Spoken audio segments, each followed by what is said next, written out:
No, we're not going to play Greggery Peccary. I wish we were, but we can't do that one. The Adventures of Greggery Peccary. Oh, here comes Greggery.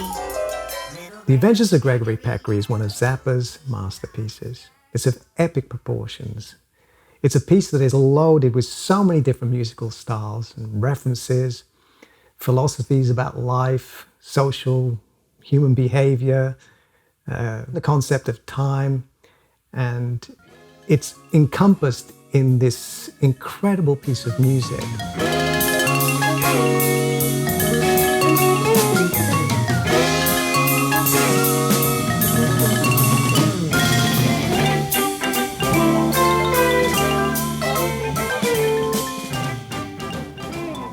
Now, I think it's safe to say that there's not much that it can be compared to, at least not in its totality, in the sense that it's a whole composition. You can listen to certain details in the piece and you can go, oh yes, that's referencing this and that's derived from that, and so on and so forth. But in the way it's presented as a whole composition, it's unique and inventive. One of the first stages of the metamorphosis, the first hint, if you like, of the Adventures of Greggery Peccary, appeared in concerts from 1969.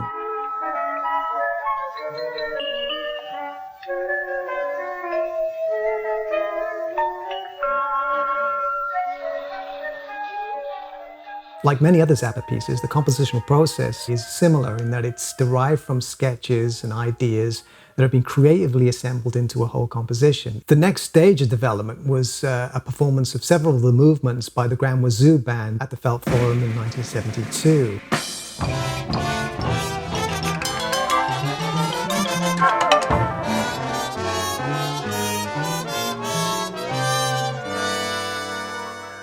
The composition is made up of many different musical styles, but there are references in there to other Zappa pieces.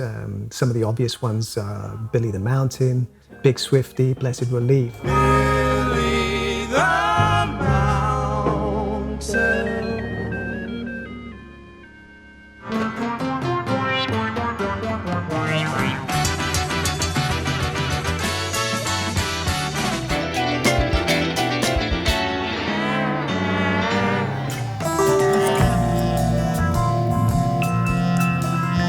In question. And furthermore, this information could be his if only Greggery... Apart from the innovations that went into composing the piece of music, the way it was recorded was also very innovative.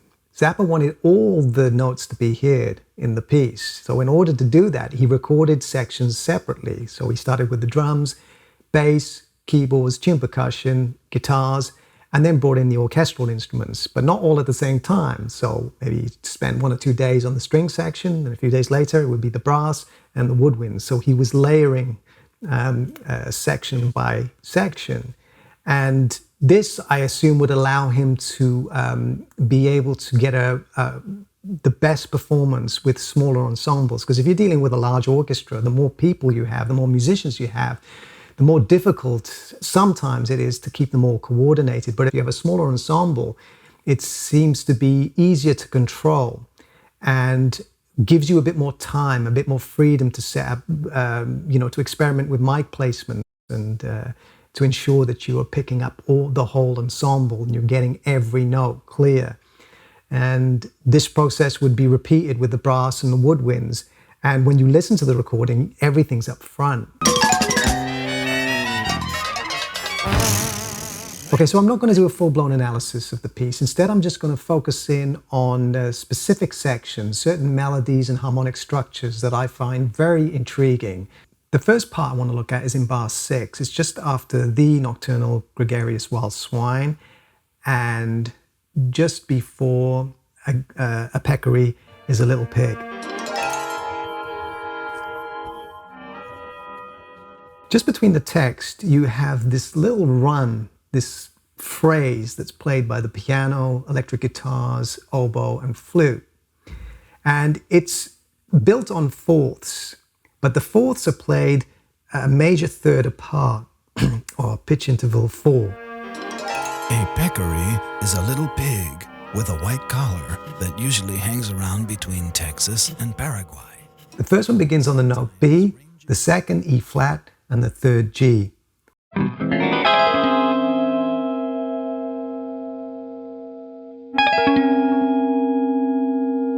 So the last note of that particular phrase, the phrase that's built on fourths and harmonized a major third apart, the winds play this chord.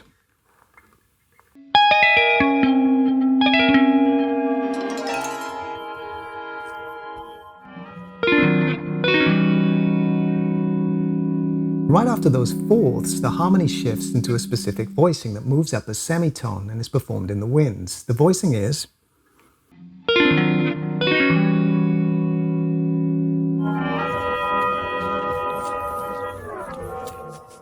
We have to bear in mind, I suppose, that there are obvious mechanical restrictions on the guitars. So although I'm playing all of the notes in the harmony, they're not in the same order. So the voicing is slightly different, but you get the general idea. And at least it gives me an opportunity to hear what they sound like in slow motion.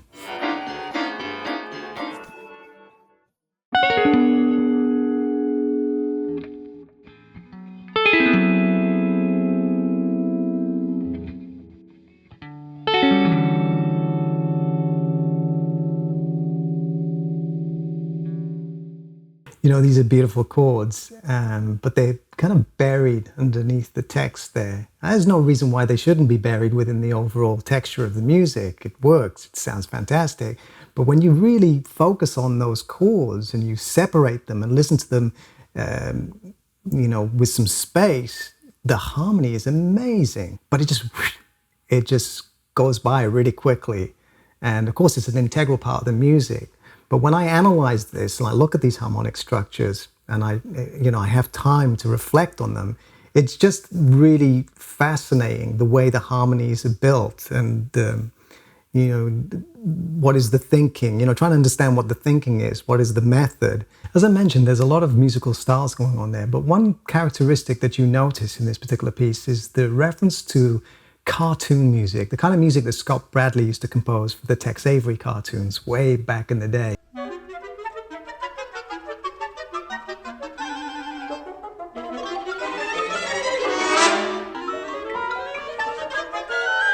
There are a lot of those cartoon-like music elements and references in there. Magic helmet. Yes, magic helmet, and I'll give you a sample. But also the very sharp contrasts, the rapid changes in orchestral textures and things like that.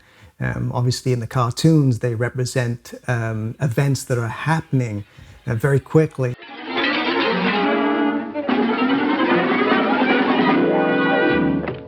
The tie I'm wearing is a symbol of how nimble my mind will go. At bar 25, there's a symmetrical structure in the melody, and this is developed a few bars later.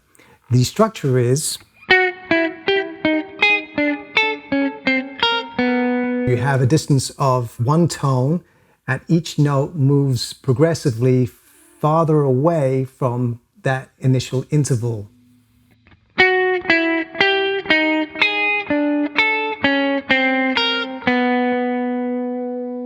This is developed a few bars later on with this structure. Bar 35. And then at bar 47,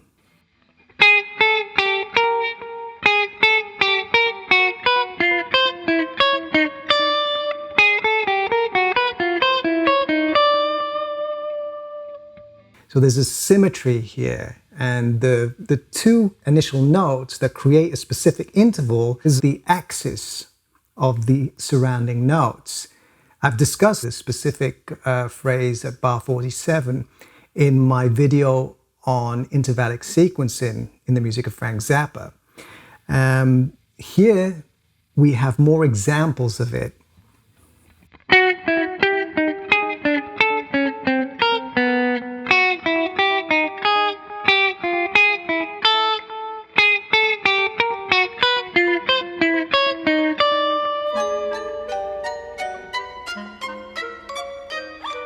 progresses into these broken augmented chords. And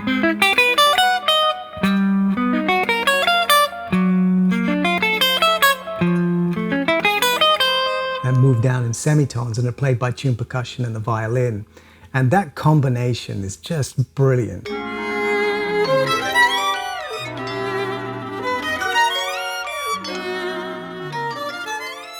After those descending augmented broken chords, there's a 4-bar phrase made up of a series of semiquavers. And within this phrase, there are these broken quartal chords that also appear in revised music for low-budget symphony orchestra. Here they are in the Adventures of Greggery Peccary.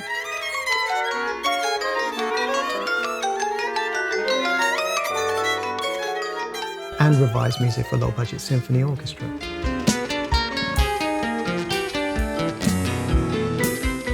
These broken quartal chords also make an appearance in Igor's Boogie from Burnt Weenie Sandwich.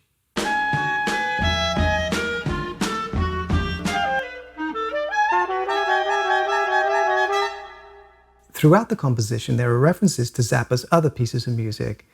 For example, the Big Swifty appears at bar 125, although it's harmonized by the horn, piano, electric guitars, and the second viola.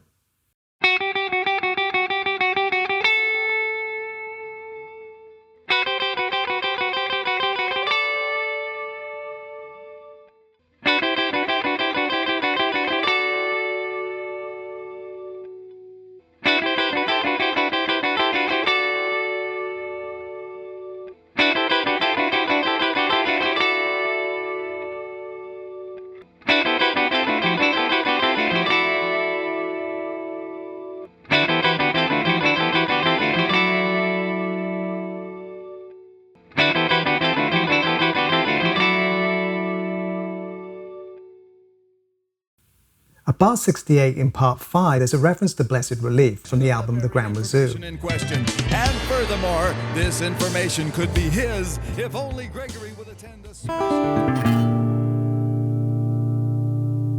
It's a B-flat Lydian chord, and it's a really beautiful voicing. You have the sharp 11 on top, 6, third, major third, an octave below, major 7, second, down to the root.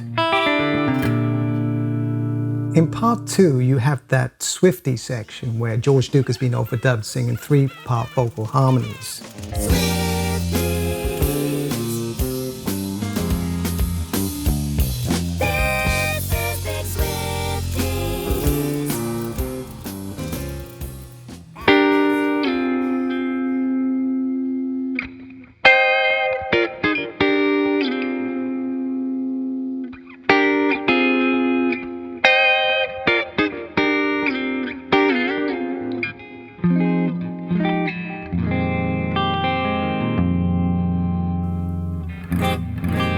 The F Dorian sound, and these harmonies sound absolutely wonderful. Really, really sweet harmonies there. And Zappa is using the variable speed oscillator, I think that's what it's called, where you can adjust the pitch of your voice. I think you record at a lower speed, and then when you speed it up, it makes your voice sound very high, Munchkin-like.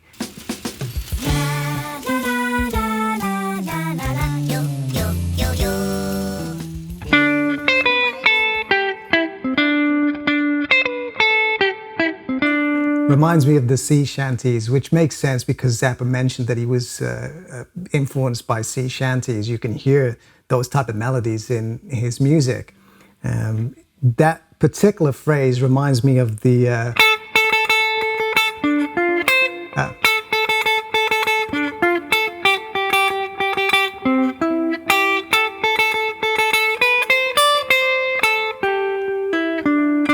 Sorry about the hesitation there, I'm going by memory. Let me try that again.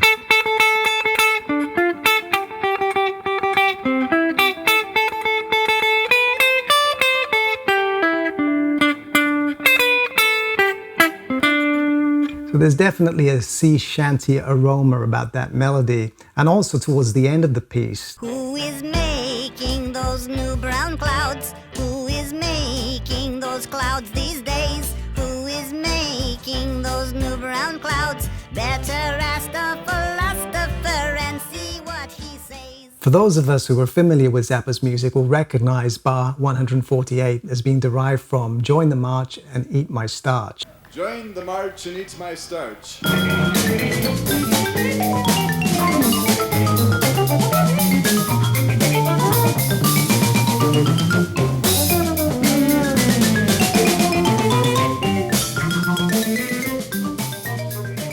During the recording, in this section, the melody is harmonized by pitch interval 4.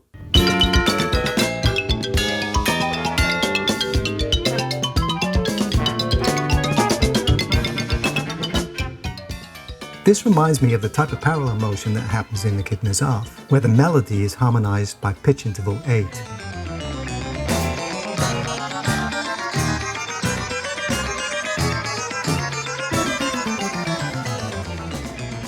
Another reference to a prior recording is Billy the Mountain, which occurs in part 3, bar 67.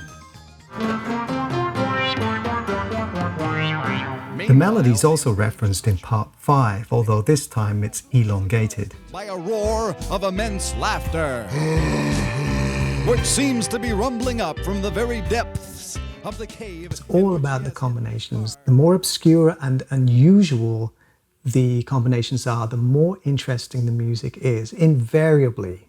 And it's not exclusive to Zappa. There are many other composers that do very similar things. They take obscure combinations or incongruent combinations, put them together to create this hybrid, this new inventive sounding music. And that's what it's all about, you know, for me at least, that's what it's about. As I mentioned at the beginning of the video, there's really nothing like it. You know, this piece stands on its own. It's just amazing music. Never ceases to amuse me and intrigue me. Thanks for watching, and I'll see you next time.